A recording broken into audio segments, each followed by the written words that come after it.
What's going on, bottom line viewers? It's Mitch here, joined by Kessel, Fitty, Trent, and Dilly Vanilli making his debut on the NHL recaps.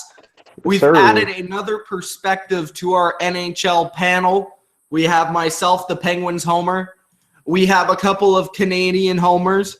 And we also have an American from Texas that has watched about a handful of hockey games in his entire life. And he's going to give you his unique perspective on this hockey game in the NHL. Yes. Of course, this is the Stanley Cup Final, Game 1 recap of the Nashville Predators and Pittsburgh Penguins. And boy, was it an interesting show tonight.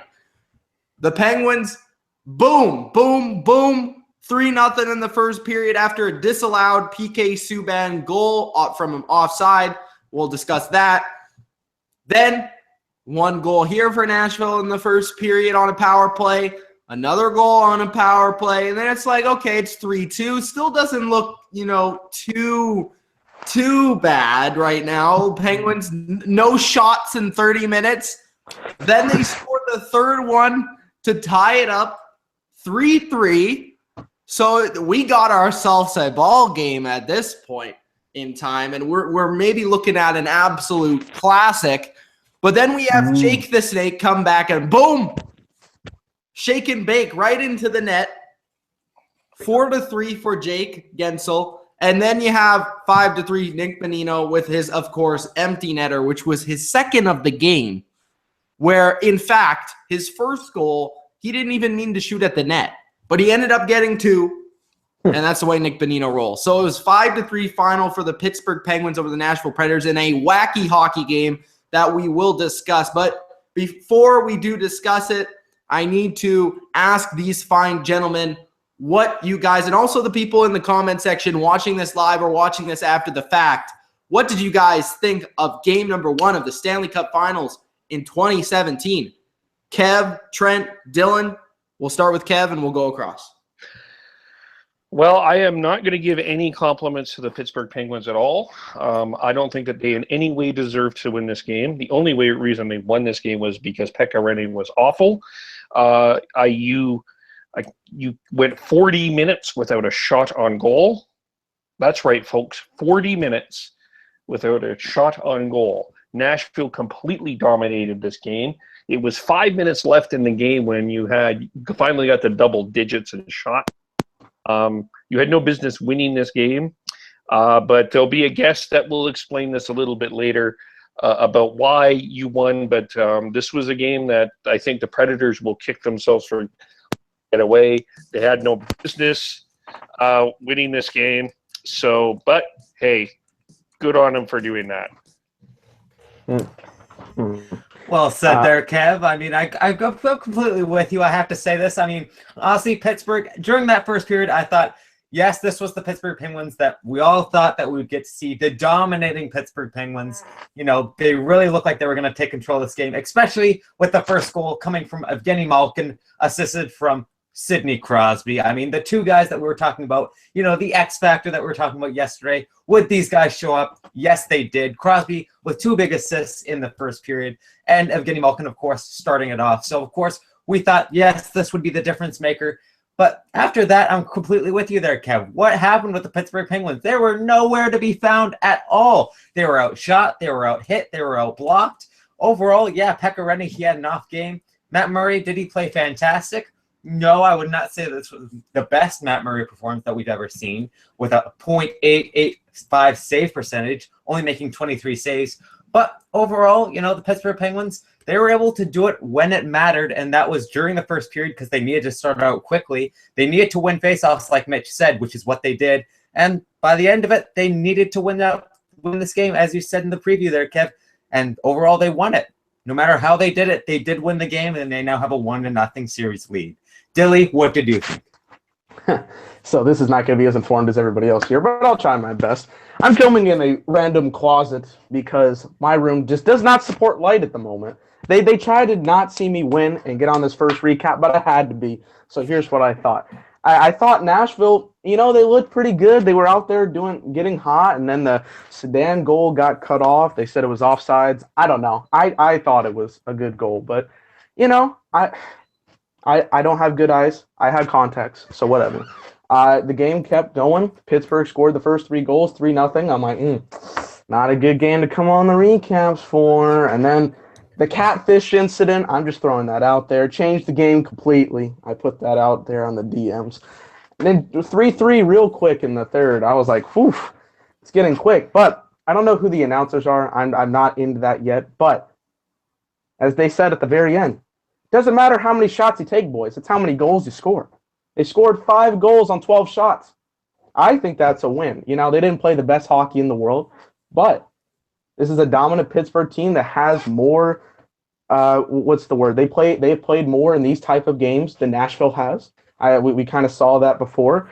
Experience grows in there. Sidney Crosby, 4th finals. I see him obviously as a leader. A bunch of other guys doing their thing. So, they weren't 100%, but what I saw there tonight was the experience factor taking over, and they made shots when they needed to. 3 quick start in the first period.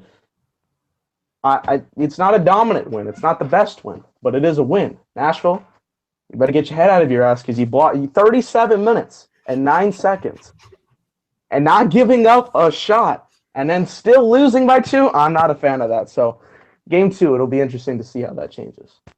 Mitch, good job. Thank you. I gotta give an applause to Dylan. That's the first time he's ever recapped a hockey game in his life. So thank you. Mitch, we have a guest. We have another expert that has wanted to chime in. He's just at the door here. Oh, just okay. hang on a minute.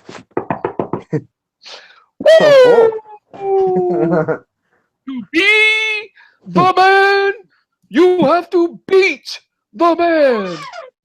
And whether you like it or you love it, you still have to get the 1, the 2, the 3. Woo! I'm the champ until someone knocks me off a space button. That's why the Pens are the champs today. Whether you like it or you love it, it's the best thing going today. Woo! Thank you, Rick. Ric Flair. There it is. That was Ric Flair. Thank you, Ric Flair, for tuning in. And what Ric Flair was trying to say is Sidney Crosby is the man. And to be the man, you got to beat the man. Sidney Crosby, Evgeni Malkin, the Pittsburgh Penguins are the men at the current point in time. And they were proving that in the first period. First period, Subban scores that opening goal. It was offside. I know Dylan with the contacts. I have poor vision as well. But it was clear enough to the refs. It was clear enough to the broadcasting booth. Everybody was calling it offside. So I was like, no, they weren't. Yeah, okay, it's an offside. Huh? It was not offside. Not everyone was saying it was offside. From what I saw, from what I heard and saw, everyone was calling it offside. It was close, but I think they got the call right, to be completely honest. They wouldn't have called it an offside if there wasn't enough evidence to not call it offside, if you know what I mean. See, that's the thing, though. Like, I watch a lot of NFL, and some of those calls are like, I don't see enough evidence. That's why I thought they weren't going to call it. But, hey, they saw something I didn't, so I don't have 20/20 vision. So and what was up with the camera angles? They were super fuzzy. Awful. Just awful. The cameras were really They don't bad. have the That's NFL quality. opinion. But anyways, NHL, get up to speed, bro. Get a HD camera. Get a 4K. Come on, get a good camera. But anyways, this game. Can I explain to you people that don't understand why the Pittsburgh Penguins won this game, why they won this game? Because usually, stay with me here, people. Usually when a team in hockey scores 3 goals in 1 period, they win. It's as simple as that. I mean, the Pittsburgh Penguins, they had a bad second. They had an okay, ending to the third period and a poor start to the third. But they dominated the first period. They scored 3 goals, and that was it. That was the game. Nashville's not going to come out, and they're not going to score all these goals. They made a nice comeback. I think it was a little bit too late. I think they did. One thing that they did do was they took advantage of the power plays that they got. They scored 2 power play goals in this game, which we'll talk about in some of the stats. But they executed when they were given the opportunities by the refs. But 5-on-5, I mean, they were getting shots, but there weren't many opportunities to score. There weren't a lot of scoring chances. And Pittsburgh was just like kind of like on cruise control almost and doing nothing. Like they were doing nothing offensively. They're just kind of dumping the puck in and playing defense. It was kind of weird. It was almost like this game, with game 1 in the Ottawa series, that was the game where I was like, okay, Ottawa has a good chance to win this game because Pittsburgh's coming off of game 7. They've had less rest. They've had only a couple days to recover. Now in this game, they had a couple more days to recover from this one, but Nashville's had a very long time. You know, if you're Nashville, you probably wanted to jump out, and this could have been the game that you won in Pittsburgh, being that you had the extra rest. You could have came out flying. But Pittsburgh was the team to do that. They grabbed the 3-0 lead, and basically that was it. Nashville couldn't really, you know, take advantage. They couldn't score enough and take enough of the opportunity with the puck to score. And now it's as simple as that. I mean, they needed to score 4 goals in this game to win, and they didn't do that. And then once Pittsburgh saw some adversity, here, Pittsburgh answered the door again. Ric Flair was there. They said, you got to be the man because that's what you are. Jake shake and bakes, and he scores. I mean, it was as simple as that. There's not much to talk about here. It was a very wacky hockey game. But when the Penguins had some adversity, they answered the door. They scored. And who cares who dominated? They scored more goals, and whoever scores more goals wins. A great coach once said to me, shoot, score, win. And that's how it works. Well, I think there's some points I kind of agree with you, but I'm going to disagree with you that they dominated the first period, because I think they dominated 7 minutes of the first period with the 5-on-3. Then Neil took a completely terrible penalty. The undisciplined part in the first period, but other than that, I don't see where. Yeah, I think Pekka Rinne was off of his game tonight. I think that was the key reason why Nashville lost, is Rinne was not the Rinne that we've seen in the first 3 rounds of the playoffs. Okay, so can I ask, which one of the goals that was scored on him would have been saved?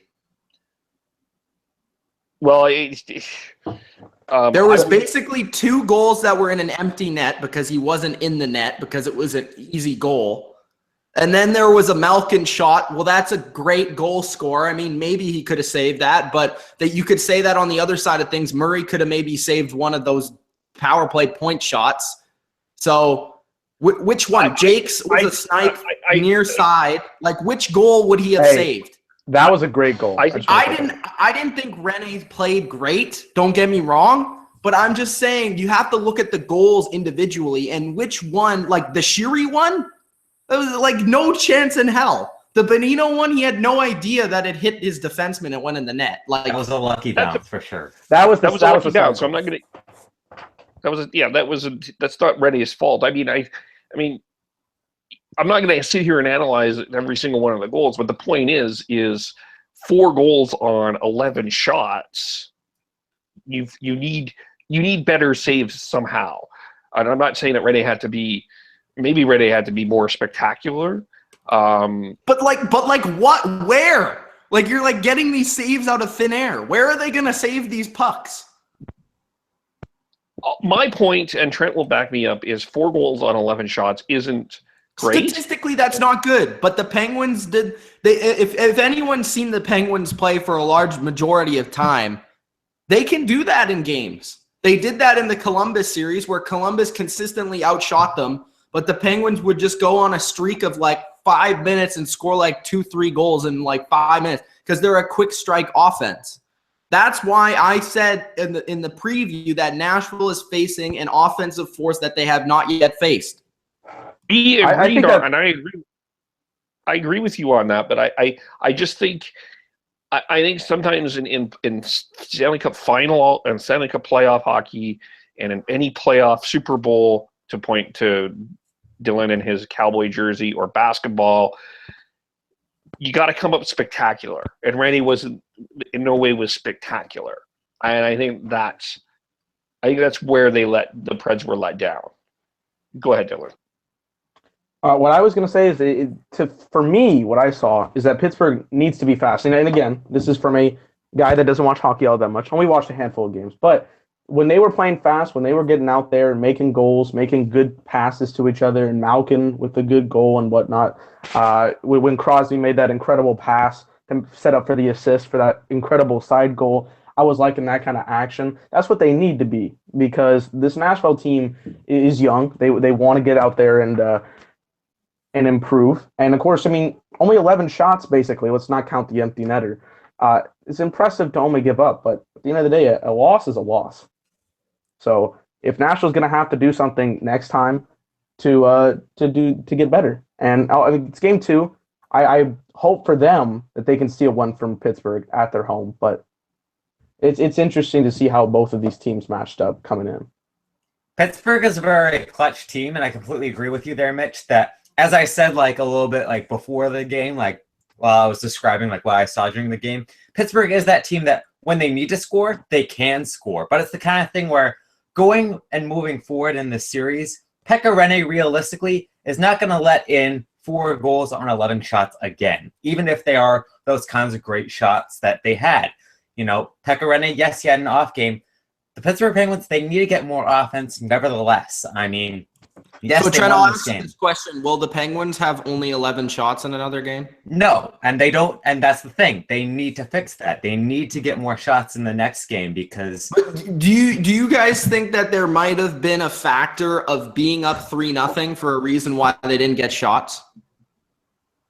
No, I don't. And the reason for that is Nashville was in control of the game until they had their brain fart. Really, one of the turning points was the whether you like it or not, the offside goal threw them off.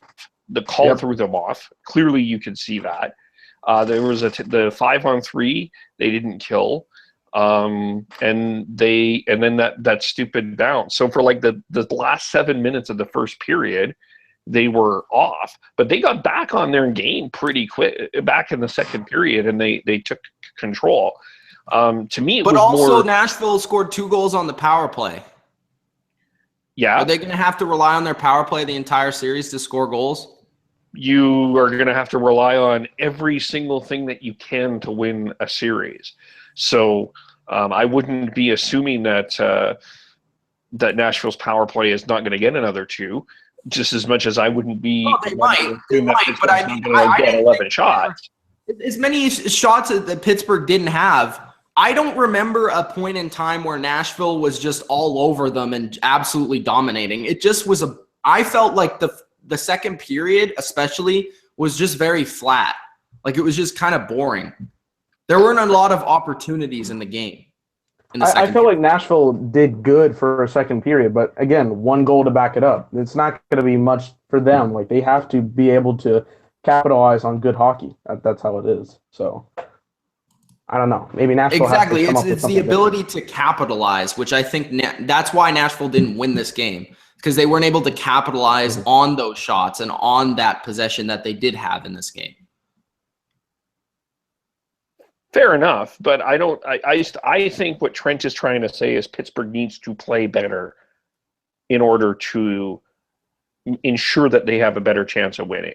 It's a 60-minute game is basically what I'm trying to say. I'm trying to say that no matter, even if you get 5-7 goals in just 1 period, you can't go on autopilot for the rest of it thinking, oh, well, we're just going to be able to win this game now and just play dump and chase hockey. You know, you can let off the gas pedal a little bit, but nevertheless, it's the Stanley Cup Final, you know. The Nashville Predators, they will be able to push you, and were able to push you to a tie. So once you get to a tie, that's the moment where it was like, okay, well, who's going to step up? And then Jake Guentzel finally breaks the scoring drought that he's had for the past 2 rounds, getting his 10th goal of the playoffs. So, yeah, you know what? So how come Nashville didn't win the game once it was 3-3? Because that's when Pittsburgh finally woke up and decided to start playing again. Really, that's when they stopped. That's when they stopped, you know, doing autopilot and actually started playing hockey. So then, was it Pittsburgh not playing that caused them to be for Nashville to come back, or was it Nashville playing well that caused them to come back? I think it was a combination of both. I mean, as we said, they got 2 power play goals. So in hindsight, Pittsburgh, in a way, they got lazy. They started taking a few penalties. Meaning I agree with that. Yeah. They got some power play opportunities. So Nashville, they capitalized on them. We know Nashville's a good power play team. And that third goal, bro, I gotta criticize Ole Mata because he needs to start skating like forwards. Listen, Ole Mata, if you keep this up, I guarantee you're going to get a no-trade clause from the Vancouver Canucks like that. If Ole Mata was like fat, if Ole Mata was like an above-average skater, he would be like one of the best defensemen in the NHL. Because I swear he is like the slowest defenseman in the NHL, and he's still pretty good. But there are times where he gets like caught up in these situations where a guy will skate him down from like half, like from the freaking center ice. And the other guy will win the puck in the corner. That frustrates me a lot. And that's Can I bring up a? That's what we've seen a lot from this game, was just Pittsburgh getting lazy. They were getting lazy at some points. And Mata, as I said, if you keep this up, I mean, you're going to get like a $15 million contract from the Vancouver Canucks with a no-trade clause. So you don't want that. So Ole Mata, learn how to play hockey, learn how to skate. Even I know the Canucks are bad, so don't do that. Don't do that. Now, I'm going to make a comparison. This is a different, but Mitch can attest to this. It's like the NBA last year, right? We had the finals. Warriors are up 3-1, Everybody wants to make jokes about it, so what? But the Warriors let off of the gas pedal, and look what happened. They faced LeBron James and one of the best teams in basketball. The Warriors would have, the Penguins won this game. No. I haven't finished. Okay. So it's like, the Warriors losing the 3-1 situation where they took their foot off the gas pedal. Curry made way too many mistakes. He was absolutely garbage, actually, last finals. So they lost 4-3. In this situation, it started going off like that. Because 3-0, you have the advantage in the first period. It looks like you're going to win. Nashville plays efficient hockey. Only 1 goal in the second, but in the third, they were able to capitalize. And Pittsburgh did something that Golden State didn't do, which is figure out, hey, it's 3-3, it's game 1. You always want to have that game 1 advantage, because if you win game 1, you get a little bit of that momentum, and especially it's at home.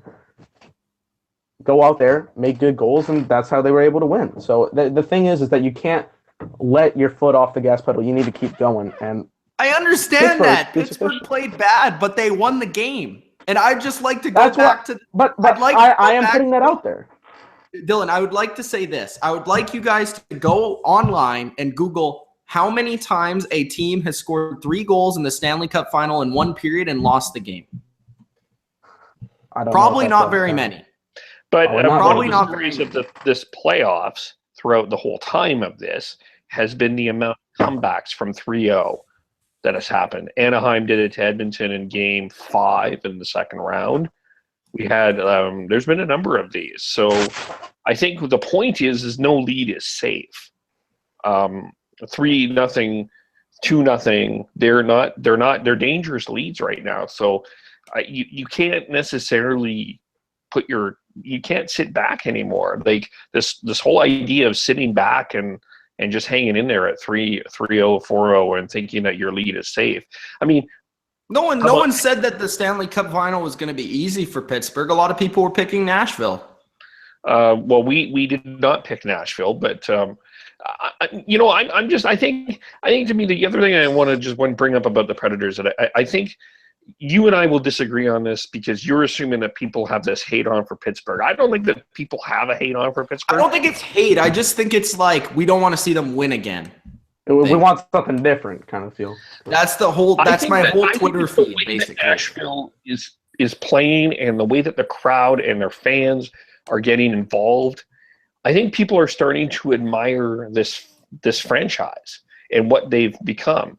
It's a little small market area. I mean, there was 20,000 people trying to cram into something similar to what was down here on Robson Street, but they had to open Bridgestone Arena. It's becoming a legitimate hockey market, and I think people are starting to admire the fan base and, quite frankly, the way that they play, because there was no quit in this team tonight.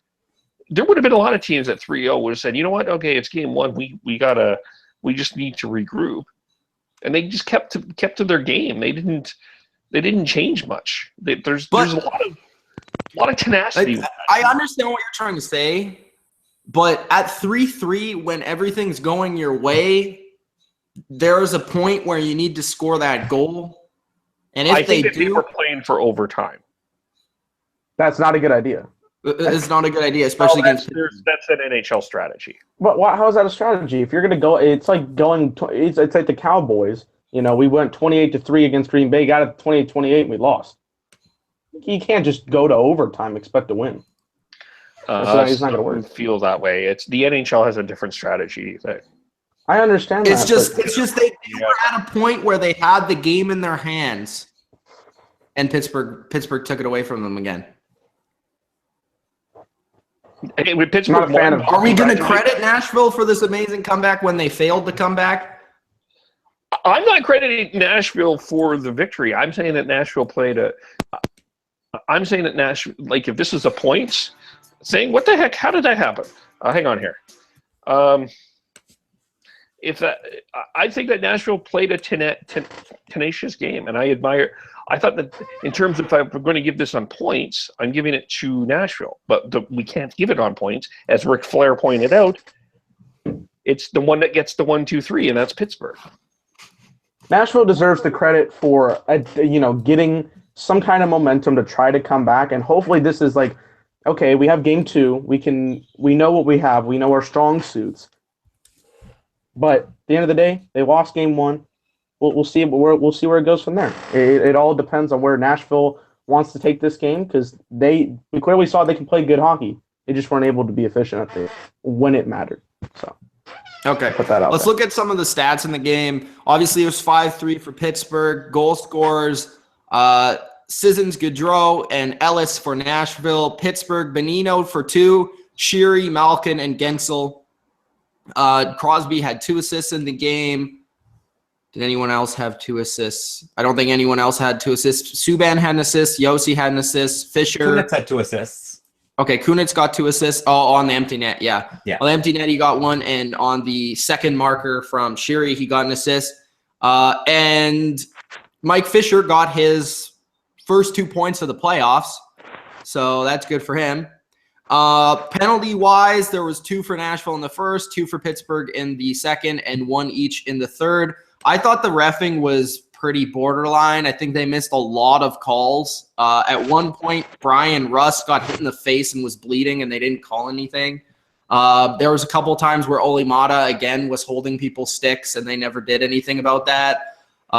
There was not uncommon to what I see in football. There was just observation. There was a complete holding on Evgeni Malkin in the corner, and they didn't call. There was some bad, like some clear penalties that weren't called. And again, I don't even know how to feel about the reffing, because one game it's all penalties all game long, and one game there's no penalties.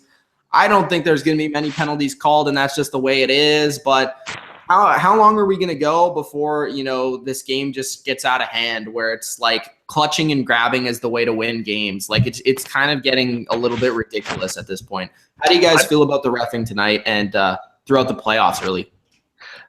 Well, the Dylan will not understand this, but Trent and Mitch will probably. But there's been a lot of the Canadian hockey fans, the Senator fans, the Oiler fans, the Flames fans, the Hab fans, not so much the Leaf fans, but have been complaining that Bettman doesn't want a Canadian team to win the Stanley Cup. So there's all these conspiracy stuff, which is utter nonsense in my opinion.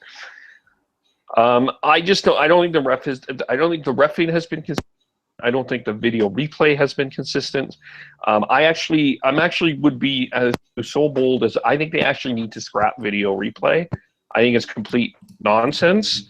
And sorry, I don't know why this is happening. There's just such it's just so, it depends on the ref. Like every different game you watch, it's not the rule in the rule book.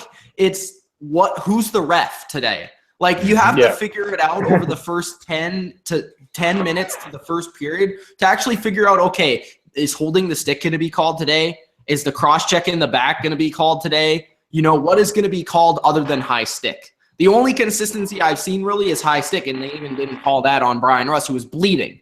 So I mean, it's the reffing is pretty bad. I mean, it's just not consistent, and I just like to see it consistent. If you're not going to call anything, okay, fair enough, don't call anything. But if you're going to call everything, call everything. What league has consistent officiating? Officiating in almost every level is terrible, especially the NFL. I would say that the NFL playoffs are pretty consistent. The NFL during the regular season is pretty inconsistent, but when it gets to the playoffs, it's pretty consistent. I'll actually give you that. Still about a catch a couple years ago with Des Bryant. That was a challenge. That was a challenge. That was also that was also not a catch based on the rule book. If you look in the rule book, it wasn't a catch. Let's not remember that. When was NHL Instant Replay put out there? Is this like a newer invention? Like challenging is like 2 years ago or like a year ago? A couple of years ago. Okay, so to me, they're very behind the times. I mean, some of these, like MLB started, 4 years ago? But the look of it looks terrible. So I don't even know, hopefully that gets fixed. But at this point, I'm just used to seeing really shitty refereeing. Hopefully that gets changed. I don't want to see shitty refereeing everywhere. But even I saw some calls. I was like, I don't know there. So and like a couple people in the chat now are saying that they want higher scoring games, but they have video replay. The main thing to me is they should be calling more penalties.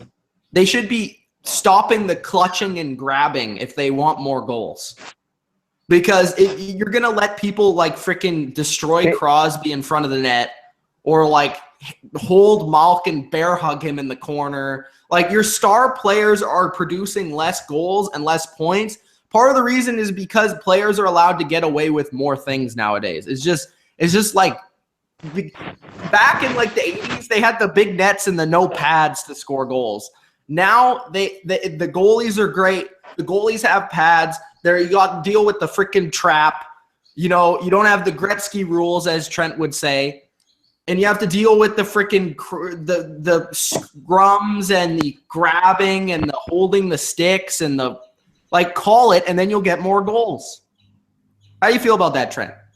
I mean, I think we've all said it perfectly. I mean, every single ref will call their own interpretation of the rule book. I mean, in fact, for when we were talking about whether there should be a goal or no goal, I looked up the rule book and I stated what the rule is in the rule book, and we found out that no ref in this day and age actually calls the no goal rule on a goaltender during goaltender interference correctly. The correct call is if a goal goes in and there's contact with the goaltender at that exact moment, the player that made contact with that goaltender should get a 2-minute minor penalty, and the goal should instantly be waived off. We've not seen that since probably when?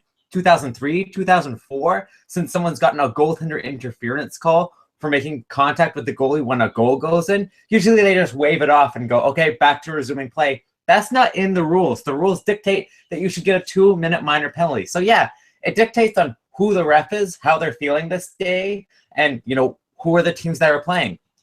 Currently, with the Predators and the Penguins, I mean, I find that, this has not become really a very physically threatening series just yet. I mean, during the Predators and Ducks game, they were kind of talking about how there are a lot of hits and a lot of scrums after every single whistle.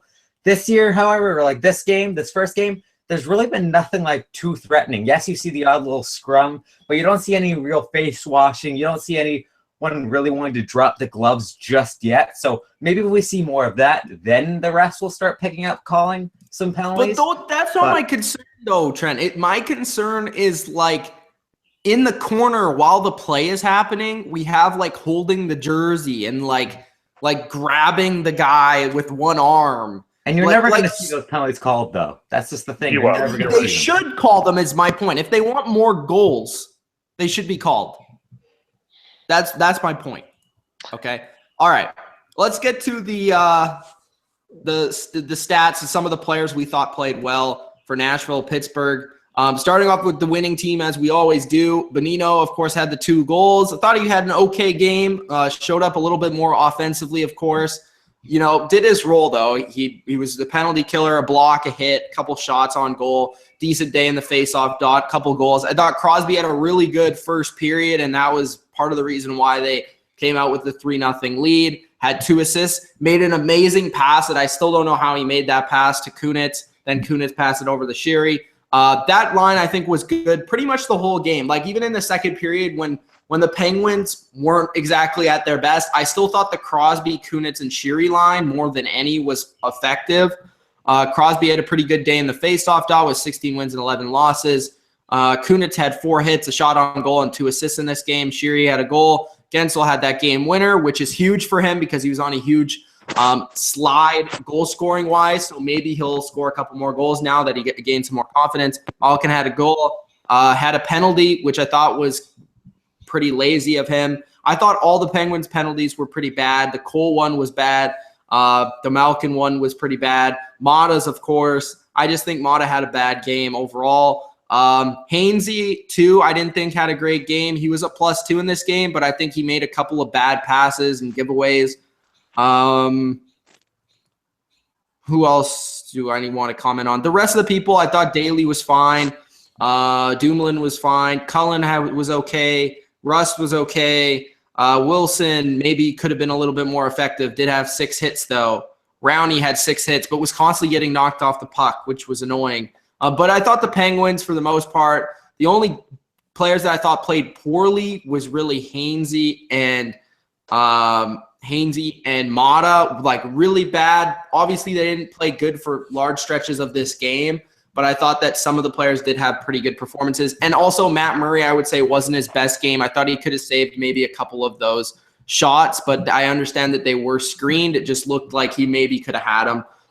Looking at Nashville, Mike Fisher, despite getting his first 2 points, was a -2, and that's never a positive thing when you're supposed to be the checking center on your team. He also didn't win a majority of the faceoffs, being 7 wins and 12 losses. Sissons, I did think, had a pretty good game, despite being -1. He had 7 shots on goal, was creating some opportunities. Was okay. Josi was okay. I thought all the defensemen relatively okay. Subban, I thought, had a pretty strong game, especially offensively. I saw him get knocked off a couple of times when he was playing defense, but I thought his offense was good. He was creating some shots and some rebounds for his teammates. Forsberg had a couple moments, but he wasn't overly noticeable. Neal, I thought, had a pretty good game overall, despite taking that one stupid penalty. And that's about it, I think, overall. And, of course, we talked about Rinne. So what did you guys think? Who was the positives? Who are the negatives for both teams? Who do you want to start with there, Mitch? Whoever you want. Okay, I guess I'll start. I mean, my positives and negatives, I'd say for the Pittsburgh Penguins, I would say, definitely the positives. Sidney Crosby, as you said, had an excellent game. Bonino finally starting to turn it on. You did hint at that. 2 big goals. Was a positive in the faceoff dot. He's finally starting to turn it on. Finally starting to be that great Bonino way that we all know and love him. We all need a little bit of Bonino, so it's great to see that he did well. Guentzel finally broke his goal-scoring goal-less streak with 1 goal. He also had a couple hits in this game. I think he played pretty good. Rowney, yes, he was knocked off the puck, but as you said, there 6 hits. Scott Wilson with 6 hits, also 100% on the draws. However, he did only take 1 draw. That's just because someone else was waved out of the face-off circle. Phil Kessel, in my opinion, had a terrible game. I mean, where the heck was this guy? He's supposed to be your power play specialist with almost getting 3 minutes of power play time. He doesn't get a single shot on the net. That's pretty sad. I know that you only got 12, but Kessel, come on, buddy. Pick it up. Get a shot on net at least once. He did have 1 block, though, so congrats, Kessel, for getting your big fat ass in the way. For the Nashville Predators standpoint, I mean, none of the defensemen played outstanding. None of them played that bad either. All of them were hitting. All of them were blocking. All of them were taking away the puck. All of them were basically a minus in this game. However, Irwin and Subban were the only people at a +0 right there. Austin Watson, trying to be that difference maker, being that physical guy. 6 big hits. Cody McLeod trying to follow him with 4 big hits.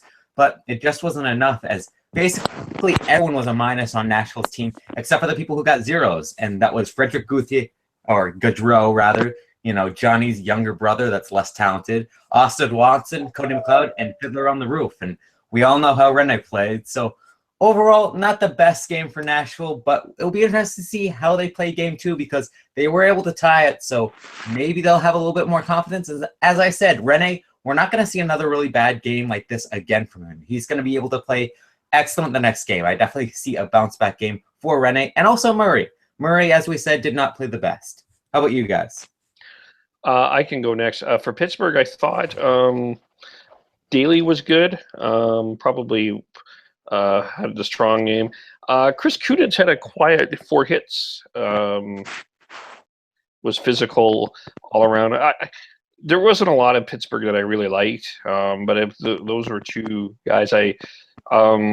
Kessel was Kessel. He wasn't great.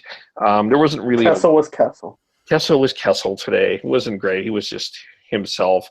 Nashville, I think. So wait, Kev, by Kessel, do you mean the player that has the best goals per game in playoffs for current players? Do you mean that by Kessel? I mean, he was. What I'm saying is he didn't stand out in any way, shape, or form, good or bad to me. He was meh. Wasn't he was, but he was part of the winning goal though too. So, he was. So it wasn't too. It was. I wouldn't put him as awful. Also, for Nashville, I thought a couple of guys that I thought were stepped up pretty well. I think people keep sleeping on Austin Watson, but he's had a really good playoff. I think a little spark plug for Nashville. And Colton Sissons, people don't know either A, how to pronounce his name, B, his actual name, because I heard someone call him Scott today. And people forget in junior he was a offensive player. People are sleeping on this guy. He's a really talented center for Nashville. So I liked him. Thought those 2 played really well. I wasn't sure. Was Victor Arvidsson invited to the game? Because I didn't see him in any way, shape, or form. And the defense was solid, not spectacular. But I thought Nashville overall played the better game. They just did not win the game. Dylan, what's going on with your screen, bro? I don't know, man. I don't know why it's screwed up, but I'm going to give my opinion. You're stuck in like a mirror. Did I fix it? Because it looks like it's wider now. Yeah, you fixed it. All right, good. Probably not a good idea to have me go last, but I'll give it a shot. The Crosby, Kunitz, and Sheary line I thought was solid. That one pass right on the corner for the 3rd goal, I believe, was a solid connection right there. I was enjoying that. Crosby, I mean, just simply plays good hockey. And I know people are in the comments who are like, you don't know shit about hockey. I know that. I'm trying. For Nashville, I feel like they all kind of melded together. Like, there was no star of Nashville. I don't know if that's been the thing all year. I know their goalie's what I've been told is their best player, but they kind of just molded together to try to win, but I didn't see anybody stand out, in my opinion. So I think both teams had their advantages and their disadvantages, but I don't think anybody necessarily stole the game for me today, but it was still an entertaining game to watch. And considering I've been having to cover NBA playoffs for the last 4 weeks, this is a hell of a lot better. So, all right, are those games like 40 points difference? We have a freaking 1,000 comments here, so I kind of need to get to some of them. All right, Mitch, can I correct you for one moment? Let's get to Josi G. He says it's incredible that the Penguins only needed 5 minutes of good hockey to win a game. LOL. When they have the momentum, which they got after Subban's goal got taken away, they are too good. Josh says, also, I don't know if you blame the game-winning goal on Rinne, or at least he should have, or at least he should get a little pass. 37 minutes with no action is a pretty long time. Bobby says, how do the Penguins still manage a win out of this? A win is a win, and Penguins fans, me included, as well as the Penguins, will take it. They need to be better next game. I agree with you, Bob. Josh G says, taking away Subban's goal killed the Preds in the first and gave the Penguins the opening they needed to get 3 goals in 4 minutes. I don't know if there's any opening that allows you to get 3 goals in 4 minutes. He Can says, I make a comment real quick? Yeah, go ahead. This is a good thing that the Pittsburgh struggle happened in game 1 instead of like game 6, because I think we'd be a little bit more forgiving here if or we're more forgiving if it's game one than compared to later game because it's taking out the kinks and the struggles. So yeah, and I'll also say this to Penguins fans that maybe are a bit concerned, even though they won this game, if they think they're going to play this poorly next game, is usually Pittsburgh after a loss or a bad loss usually come back with a win or at least a bounce back performance. And even though this might have been a good thing in game one because they still won the game and they played poorly. So this is like the ultimate good thing because then in game two, they're going to play great and probably win too. So that's going to be a great combination for Penguins fans next game. So we'll see what happens. Packers says that offside was bogus. SportsFX says Rinne let the team down. This sounds crazy, but Rinne plays better with more shots on him. He didn't face the shot for nearly 40 minutes. And Jet Life said, yet they lost, Kevin. So every comment yeah, that Kevin will have right. to say. There was nothing any different than what he said than what I said. Yes, they lost. Right. Packer says you shouldn't get to review those plays. If the ref missed it, too bad. Josh says it wasn't clear enough for them to reverse it like that. Music Wizard said, feel bad for the Predators. They tried, but bad game for Rinne.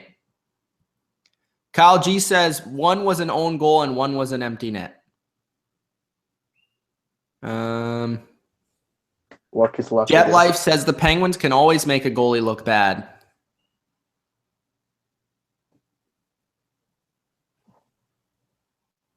I'm waiting for something good. While Mitch is reading the comments, I just want to make a correction that Mitch said earlier in the stream. He said that Kessel is currently the first in active players for goals during the playoffs. He is goals per game in playoffs for current players. He's fifth. Quoted me. He's fifth. No, goals per game, not in this playoffs. For current active players, he's first. He's fifth. He's first. First is Tarasenko.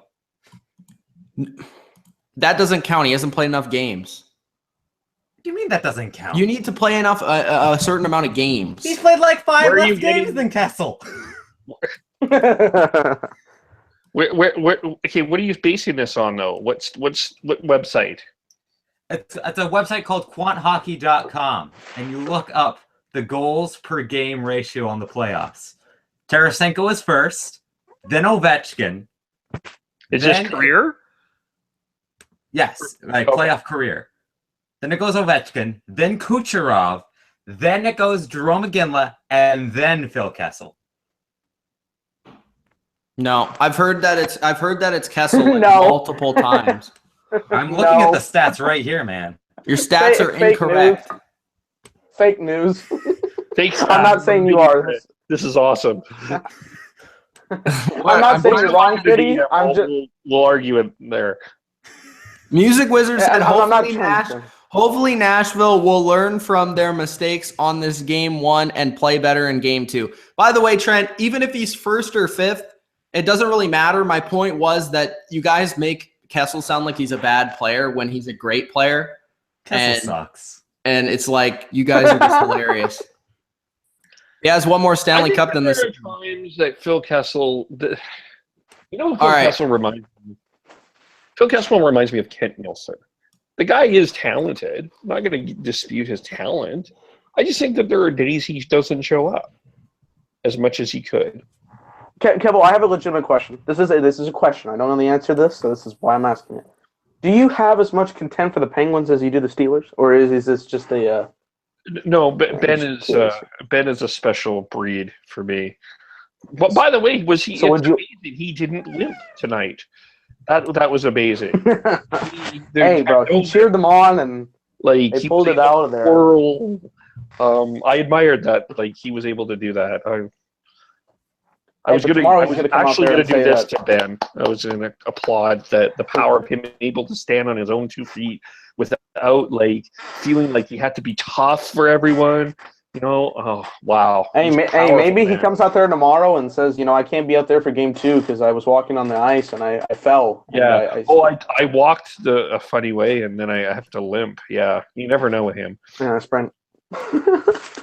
So you can't cheer them on. But Rusev, game 3 will be there. So, Kessel, Mitch, hey, that's a game 3 winner for Nashville.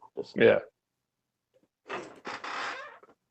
Music Wizard says, hopefully Nashville will learn from their mistakes in game 1 and play better in game 2. Dylan, Nolan Carroll just got arrested. What? Fucking hell. Yeah. I know I knew that before, but I'm like, God damn, the worst cornerback replaced another worst cornerback and then got a DUI. So congratulations, idiot. Von Hook asked, why is Dylan here?